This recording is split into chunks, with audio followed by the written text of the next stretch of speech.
Hello everyone and welcome to another week in health with Dr. Bob DeMaria, and I have two awesome articles this week.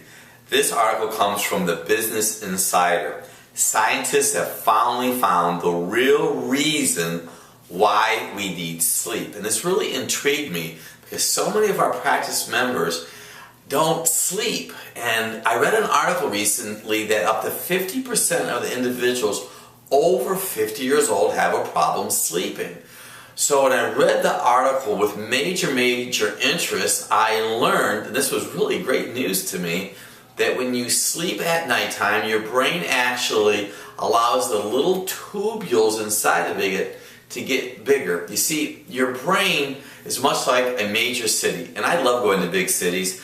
The only thing is that when you go to big cities sometimes, you hear garbage trucks clanging during the middle of the night, even if you're up on the 15th story.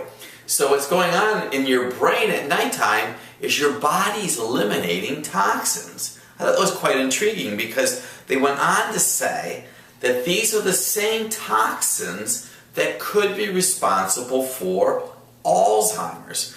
So what I want to pass on to you from my insight and what motivated me to talk about this article this week is I know many of you have a hard time falling asleep at night. So here's what I'm going to encourage you to do. If you have a caffeine issue with sleeping, your challenge is your liver. So you're going to say, what do you mean, Dr. Bob? You make sure that you're on some kind of liver supplement like milk thistle. Milk thistle helps promote optimal liver function to clear the caffeine. Some of you might need melatonin. The major cause that I see of people having sleep challenges is adrenal glands are exhausted. Your adrenal gland is a gland located on top of your kidneys. Avoid sugar. Before you go to bed at night, just chill. Maybe drink some hot water and lemon, maybe some green tea, non-herbal tea, so you get a restful, peaceful sleep. The next article comes from the internet, newser.com, and this was really intriguing to me also. It says, Oreos are as addictive as cocaine.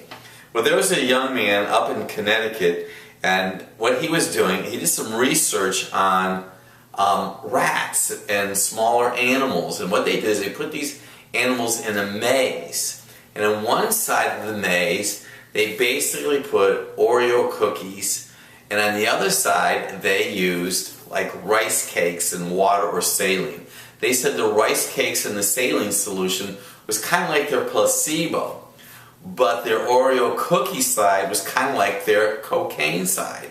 They said in this article that the mice hung out on the side of Oreo cookies as much as mice would hang out in another maze that actually had cocaine or cocaine-like substances in it.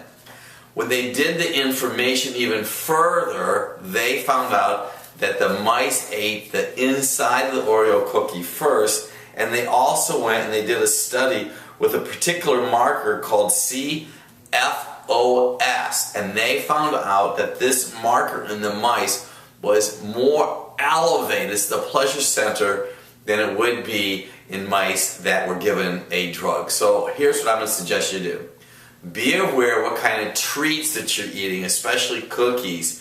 If you're going to eat a cookie, I would encourage you to make your own, preferably gluten-free, and not use sugar. Maybe use some brown rice syrup. Interesting articles. Read the entire article. I think you're going to learn an awful lot. I'll talk to you next week.